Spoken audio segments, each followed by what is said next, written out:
The Paracave Podcast, proudly brought to you by Parramatta Leagues Club, The Corner Post, Rubbish Removal Kings, Flash Conveyancing, and Wine Barrels Event Hire, Sydney. Are you looking to spruce up your corporate event, or wedding, or birthday? Then Wine Barrel Event Hire Sydney is the answer. They offer quality, authentic wine barrels direct from the Barossa Valley for hire or sale in Sydney and surrounding suburbs.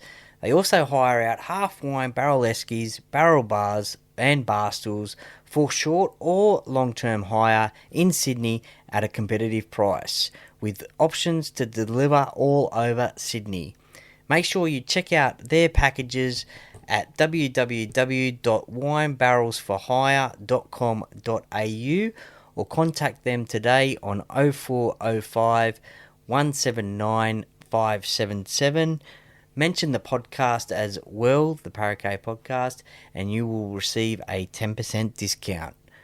Wine Barrel Event Hire Sydney, proud sponsors of the Paracay Podcast. Let's go! Welcome back to another show. Hi, how are ya?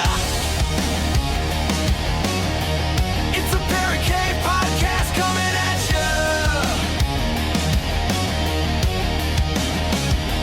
Turn it up, feel the vibe, blue and gold, step inside the cave.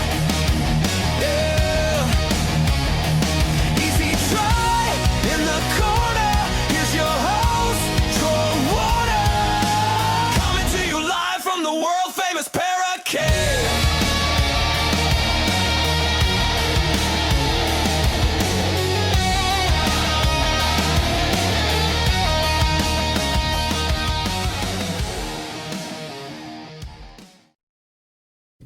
Hi, how are ya? Welcome back to the Paracave Podcast. Troy Warner here, and this is the NRL preview for round number 2. Now, we're back to 8 games this weekend. Vegas is done and dusted a long time ago now, well, only a couple of weeks ago. We had the rest of the round 1 games last weekend. So, yeah, we're back to 8 games. Back to Super Saturday, 2 on a Friday, 1 on a Thursday, 2 on a Sunday? Yeah, I think so. So, yeah, 8 games this weekend. Cannot wait. Now, look, if you are listening to this podcast, hopefully you would have already listened to the game preview podcast of the first game of the round that Ben and I spoke about. Welcome in, Ben, right now. How you going, Ben? I'm going great, mate. How are you? Yeah, pretty good. So, as I just said, hopefully the listeners have heard our game preview podcast of the Broncos and the Eels, because they kick off round number 2 on Thursday night up there at Suncorp Stadium. Now, we won't go too much into that because obviously we want to redirect them to listen to that podcast. But just give me a quick sort of summarisation of this game that we've got looking forward to on Thursday. Yeah, we've got a potential barn burner here. We've got a dry track up there for the first time in quite a few days in what's been a pretty torrid and wet Queensland, which is pretty atypical this time of year up there with the tropical conditions. So we're expecting a pretty decent crowd up there. We're expecting a pretty decent match too. So there's been a bit of a reshuffle in the Parramatta forward pack. It seems like the Eels have identified potentially that's where the issue was last week. It looks like Brisbane haven't made too much of a reshuffle. They're sort of happy to go with the side that actually failed to score a point last week. So, yeah, it's going to be pretty interesting to see how that one goes. Yeah, no, definitely. Both of us are definitely looking forward to this. Both last start losers, the Broncos and the Eels. The Broncos scored a duck egg. Parramatta scored 4 points. So Parramatta have that advantage over them so far. They didn't have the Broncos didn't have 52 points scored against them, but funnily enough, they did have half of that scored against them. But I think there's a lot of pressure on the Broncos in this game. Obviously, the defending premiers, everyone wants to beat the defending premiers. Brisbane, if you include the World Club Challenge, 0 from 2 so far. So they don't want to go 0-3, or 0-2, especially in this NRL Premiership. But we'll get to our tips later on. But looking forward to that one on Thursday. The first game on Friday is the Warriors taking on the Raiders over there in Auckland at Go Media Stadium. Now, the Warriors got a win last week. They played some pretty good footy against the Roosters, smashed them. The Raiders, they were up and down last week, but they ended up getting a 1-point victory over Manly. How do you see this game going, and what were your thoughts on these two sides round one? Yeah, I think this game has the potential to be one of the best of the round, to be completely honest. I think there is another particular matchup that we're going to get to shortly that has the potential to maybe surpass it due to a specific milestone that may potentially be reached in it. But looking at these matchups on paper and what we've got, I maybe only see maybe one other game that could potentially surpass this in terms of entertainment. Because these are both sides that have a lot of attacking prowess in them at the moment, and they're both sides that also have the potential to drift in and out of the game as well. So as we saw last week with Canberra against Manly, that created a really interesting stat line that was almost exactly 50-50, but both teams had massive periods of dominance, which is unlike what we usually see in a 50-50 match.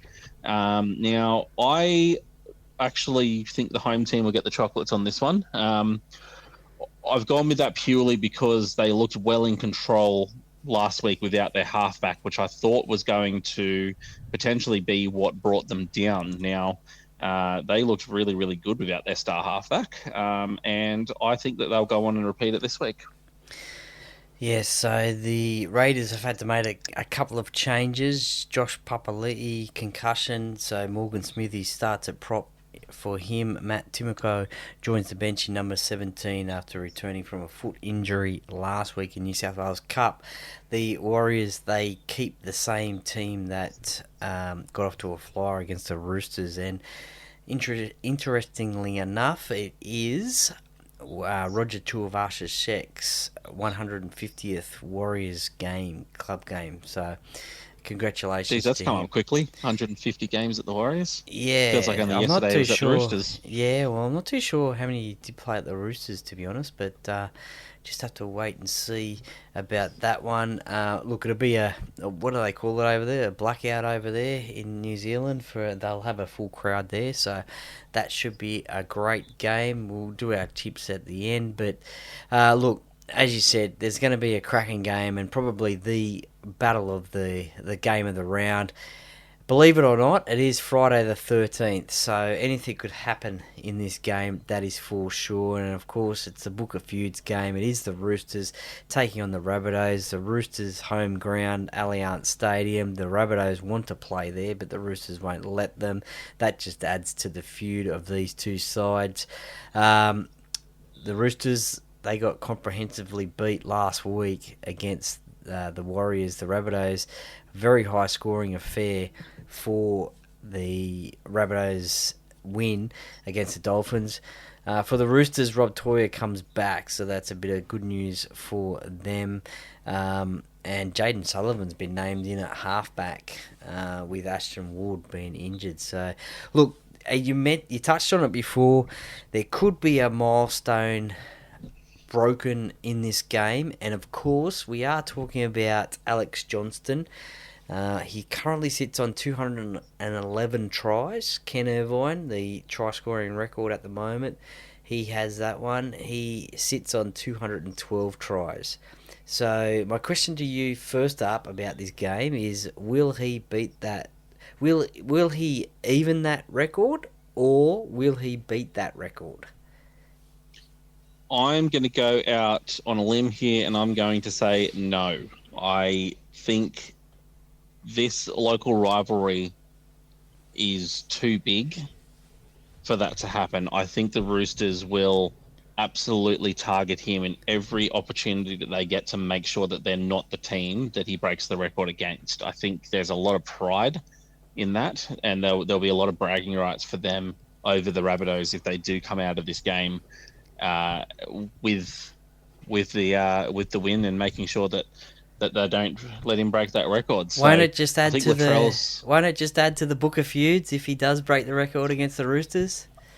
Oh, absolutely it will, and that's exactly why they won't let it happen. So I think Stevie Wonder's going to be able to see that they're going to be targeting that left wing to make sure he gets the record. So it's a pretty easy adjustment, in my opinion, to be able to counter that. You just shift your defensive line over and make sure he doesn't get a clean touch at the ball. So, and I think Latrell's already come out today and said, "Don't worry about that record. I'm not going to pass anyway." So Greedy. So look, I don't think the record's in. I don't think it's going to get beat this week. I think it'll get equalised, but I don't think it'll get beat. Here's another question for you. If you were a South Sydney supporter and Alex Johnston does beat the record on Friday night, do you storm onto the field? Oh, absolutely. Absolutely. I don't think God himself could stop me getting on that field if it was one of our players. And I think that's going to be the general gist of how everybody else feels about it. Now, we saw this in the AFL when I think it was Buddy Franklin broke the record there, and the entire field got engulfed in fans, and that was a really, really great scene. And I think it's a scene that the AFL is quite proud of as well. So that one's been doing the rounds on social media today, especially with all the talk about it. Now, I believe the NRL has said that they are going to take a military-like stance to making sure that the fans don't get on the field. But as Alex Johnston himself has said, mate, you can't find them all. Yeah, it's going to be very interesting to see what happens. That is for sure. I mean, I'd love to see him break the record against the Roosters, just add more intensity to the Book of Feuds and stuff like that. But it will be a monumental. I mean, I think the fans. I mean, I'm not condoning it, but I think the fans should storm the field because I mean, I don't know how long this record has stood for.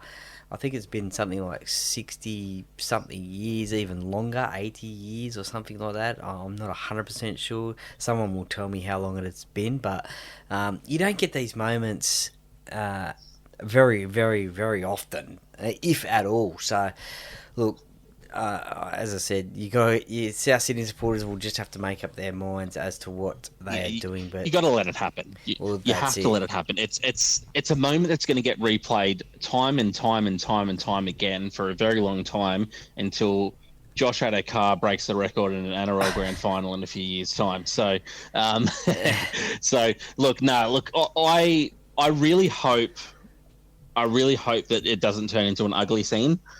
Because it's going to happen. They're going to storm the field, and I'd hate to see this turn into a story of security versus fans rather than a story of Alex Johnston's broken the try-scoring record and his fans have celebrated with him. So I really hope that they do just let it happen because it's going to happen, whether they like it or not. Not that I'm condoning it, but I absolutely would be one of the people that runs down there too. So, I hope they let it happen. I hope it happens in a safe and orderly fashion. I hope it happens in a way that we can have our moment and then we can get back to the game and get back to what's in front of us as well. And I hope it does happen against the Roosters because I think that'd be, like you said, a great story to add to the Book of Feuds. So my tip is that it won't happen this week. My tip's that it will happen next week, but I do think he at least equalises it this week, and I hope everybody stays safe out there if he does break it. Well, just to quickly wrap that up, let's hope he breaks the record in like the 79th minute, and the game's over anyway. Oh, wouldn't it be great if it happened on the full-time whistle? Yeah. And then the fans storm the field. Well, full-time whistle to win the game. That's it. Wouldn't that be a storybook? Absolutely. Daly, Cherry Evans and Sam Walker, they've played a couple of games now if you include the trials, but that is still a new halves pairing that the Roosters have. What have we got? Jaden Sullivan as well coming in as halfback for the Rabbitohs as well. So, look, a few changes for them, and it's still a work in progress, I guess. Daly Cherry Evans and Sam Walker getting used to each other, but on the other side, you got David Fafita as well. He played his first game for South Sydney last week, so he's got to How did you read David's game last week? What did you think of his performance? Oh, look, I I actually think it was- personally didn't think he played all that good, to be honest. Yeah, look, I mean, a new club, new systems, but I think, look, he did his job, I guess. They got the victory, so I guess he probably wasn't, what's the word? Detrimental? Yeah. No, He it's did gone. get sin binned in that game, don't forget. So, Yeah, that's true. look, That's true, but my read of this one at the moment is I think that if the Roosters are going to get a win, they're going to target David. I think they're going to maybe play off his potentially poor performance last week and try to sort of put the target on his back as well as Alex's. I think there's going to be a lot of pressure there. Now, if I was the coach, I would be making sure that David's not on the side of the field as Alex and Latrell to make sure that there's not just a full-on target going on there, because I think that's where your potential matchup may be lost here if you are a South Sydney fan or player. Not that I dislike David. I'm kind of sounding like I'm a bit of a hater of his at the moment, but I do think he's a great player. But I just don't think he had the best of games last week. And leading into a big feud like this one, I think you want to sort of be in form. yes, it's going to be a cracker of a game, that is for sure. Moving to the Saturday action, as I said, Super Saturday returns 3 games. The Tigers, they play their first game of the year. They had the bye last week. They are currently sitting in 9th spot, their happy home of 9th, but they play their first game at Leichhardt Oval for the year against the Cowboys, who went down to the Newcastle Knights over there in Las Vegas a couple of weeks ago.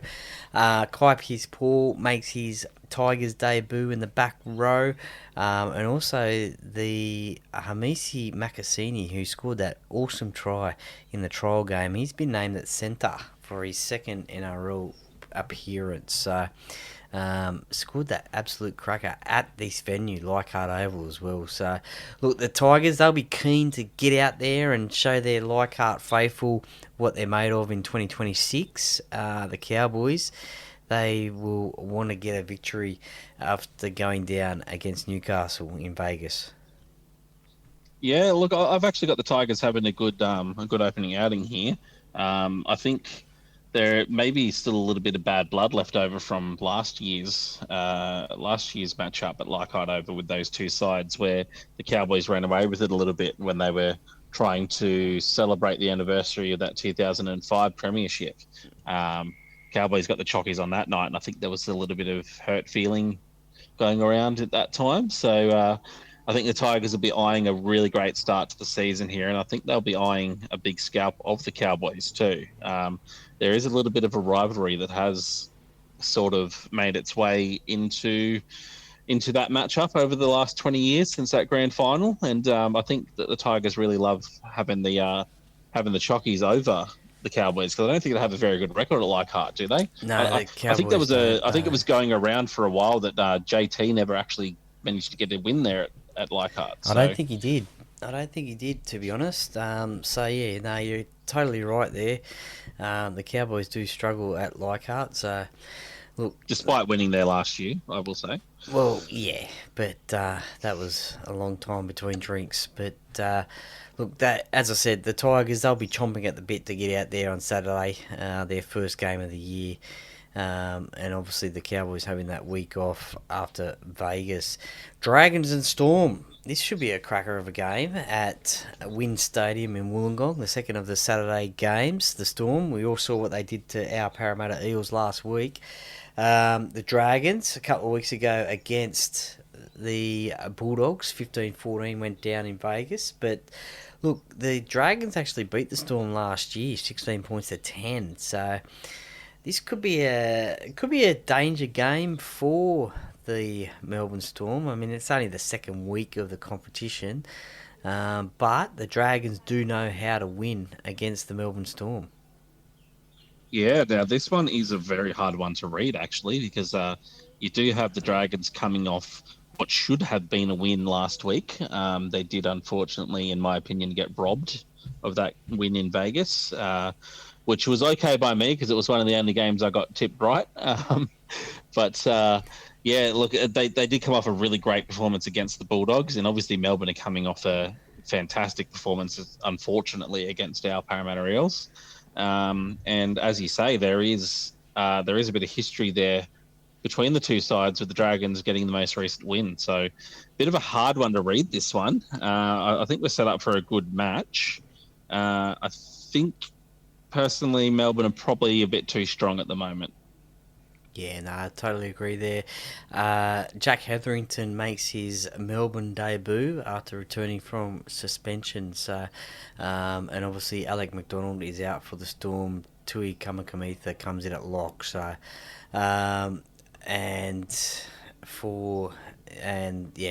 I think the Dragons, they always seem to play good down at Wynn Stadium. There's something about Wynn Stadium for them. It's a better hunting ground than Cogra. I don't know what it is. Maybe it's playing by the beach or something. I don't know. But getting that salt air into them or something. I don't know. But they play better down at Wynn Stadium. So as you said, this could be a good game. Could be a great game. There could be an upset, but you'd have to think that the Storm would get that victory there. The next game, the last game on Saturday, is out at Bathurst, Carrington Park, the Panthers and the Sharks. Now, the Panthers obviously are playing out at CommBank Stadium this season, whilst their stadium gets built here in Penrith. And obviously the Women's Asian Cup is on at the moment, so CommBank is out of action for another week. So they've taken this game out to the country, out to Bathurst, one of their hunting grounds out there. Obviously they've got Bathurst Panthers out there, but the Panthers and the Sharks. Now, the Panthers had a great win against the Broncos last week, 26-0. The Sharks, look, they had a good win against the Titans, but it was the Titans, so 50 points to 10. Liam Martin still remaining sidelined. So, look, it's the same team for the Panthers that demolished the Broncos. And, look, Sharks have still got the same team as well. So, look, two formed teams. This might be a bit of a cracker of a game. There's a bit of a history between these sides as well, in finals especially. Yeah, I did allude earlier when we were speaking of the Warriors-Raiders game, that there was another matchup that I thought could potentially challenge that one for the game of the rounds, and I think this is the one. I think the fantastic performance from the Sharks, I don't think that they'll suddenly forget how they played last week when they come up against Penrith. I think they'll be entering this game with a massive, massive vote of confidence. I do have Penrith winning this one. I won't spoil all my tips straight away, but I do have Penrith winning this one purely because of how professional they were against the Broncos last week. But I can see this one actually being a high-scoring thriller. So keep an eye out for that one potentially, because we could have ourselves a maybe potentially 70 to 80-point game overall, I think, here. Yeah, I think it'll be a good test for the Sharks, and if they do win, it will show them where they sort of stand this early on in the competition. I know it's only 2 weeks into it, but as we said, it was a pretty sort of easy game again. Well, no NRL game is easy, but it was a big win to the Sharks last week against the Titans, who many have tipped to be down the bottom of the ladder anyway. But this will be a bit of a benchmark as to seeing where the Sharks are and how they go this season against the Panthers, who are one of the premiership favourites, or actually I think they are the premiership favourites as we stand at the moment. Tom Jenkins, he was pretty outstanding for the Panthers last week, took an absolute cracker of an intercept try. But Braden Trindle on the other side for the Sharks with his new bald head hairstyle was outstanding as well. And I know you raved about his 40-20, but it was a cracker of a kick. Yeah, no, look, it was exactly what came into my head as soon as you mentioned his name. So I think that one's going to get replayed from many, many times over the next few years as well. And one thing I will say, if we do have any Panthers staffers listening in, I'll happily give you Zach Lomax for Casey McLean. Mate, Zach's gone to rugby, so he's not, unless he breaks that contract, he's gone to rugby. Yeah, you never know. You never know. You never know with Zach. But anyway, Sunday afternoon football goes to Brookvale, and hopefully the weather gods are kind and not like last Saturday at Brookvale, where it was absolutely teeming with rain. Let's hope it's a nice clear day. I haven't checked the weather report, but the Sea Eagles take on the Knights. Obviously 1997 grand finalists, but that was a long time ago. A lot of people have tipped Sea Eagles to struggle a bit this year. They showed in patches last week that they were pretty good, but then they lapsed and let Canberra back into the game. Newcastle obviously are coming back from Vegas, so we do know that the Vegas teams of past have seemed to struggle a little bit early on in the season. I can't remember if there has been one team, maybe Canberra last year, they didn't worry about the Vegas hangover, but most teams have a bit of a Vegas hangover and take it slow to get back into it. But unfortunately for them, Fletcher Sharp is out, so they've got, unfortunately for Newcastle, another halves pairing. They were pretty well known for their halves pairings last year, but Sandon Smith goes into the 6. It's the obvious choice with Fletcher Sharp out, and Dylan Brown is still in the 7. So, look, Takiyaho is out for the Sea Eagles. Kobe Hetherington, premiership winner, come down from the Broncos this year. He will start at prop. So, is this going to be a high-scoring affair? Is it going to be a defensive affair? What are your thoughts on this one? I can see this one being a bit of a stinker, to be completely honest with you. I really do rate Sandon Smith. He was linked with Parramatta for a quick minute or so there last year, and I was really quite hopeful that we would get him because I do think he's a great quality player, and I think he really showed that last week when he came on. So Newcastle have done definitely a lot worse in the past for a makeshift halves pairing than Sandon Smith and Dylan Brown, even though Brown didn't have the best of games himself. So I wouldn't worry too much about that halves pairing because I think that's pretty solid in my own personal opinion. But I think these two sides have a lot of points in them, but I also think they've got a lot of mistakes in them as well. Both teams sort of struggle to hold onto the ball at the best of times. And I think we maybe see a pretty error-ridden game once again between these two sides. So, it's kind of hard to get a positive read out of this one, to be honest. For the Sea Eagles, Tolu Kula was outstanding. He'll be a danger weapon for the Sea Eagles. I mean, obviously you got Tom Trbojevic there as well, but Kula, he was outstanding last week in a losing side. Look, this could go either way. I mean, quickly looking at the team on paper, you'd probably, I don't know. This is one like the one against Canberra last week, where it was, probably Manly because it was at Manly. So maybe this is sort of the same way. Dolphins and Titans round out the round 2 action at Suncorp Stadium on Sunday at 6:15. Australian Eastern Daylight Savings Time. Two Queensland teams, obviously.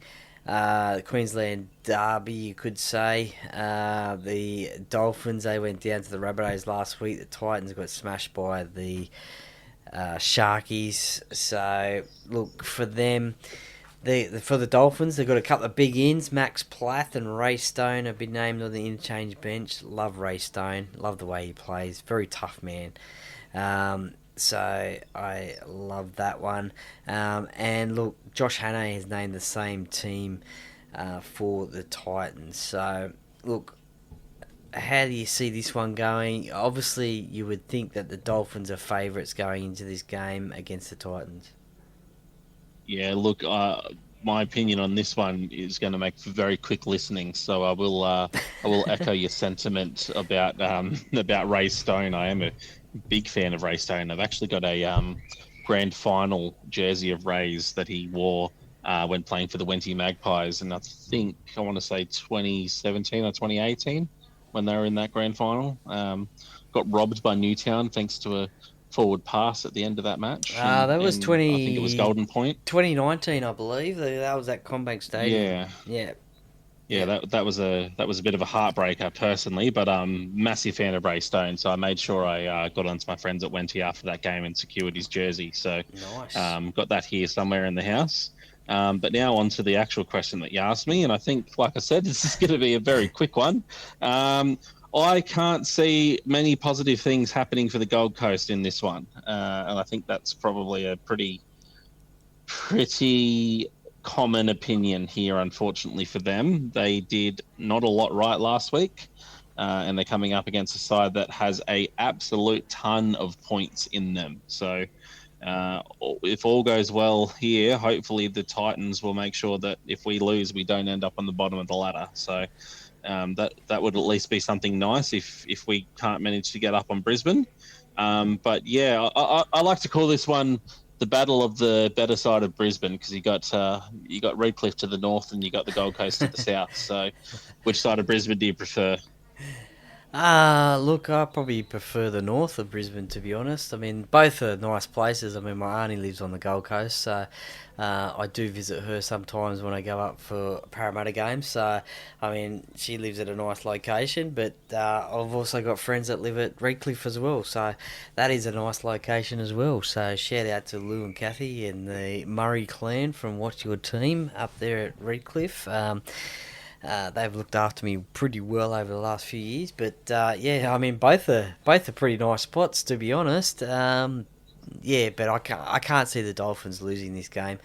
Look, there's plenty of points in them, as you said. I can't really see a lot of points out of this Titans side. They've got Lachlan Elias out at the halfback, a new halfback, new club. Yeah, I just can't see them getting the victory either. All right, let's go to our tips for this week. Now, you probably would have already heard my tips, listeners, with Ella in the tipping podcast, but look, I'll go through them for you once again as well, if you want. And we'll start off with Brisbane versus Parramatta. Who you got? Yeah, I've got, unfortunately, I've got the Broncos in this one. Those who listened into our game preview will understand why I've picked the Broncos. There's a little bit of a theory going around, but my picks are never any good. So I've decided to try to use one of my bad picks this week on the Broncos and see if that brings us any luck. Right, I've got Parramatta. I've got a pretty medium-ish scoreline here. I think what did we say? 28 to 20. I think I had. Oh, I'll have to go back to the podcast and have a listen. But yeah, I've got Parramatta in this one. Warriors and Raiders over there in New Zealand. Who you got?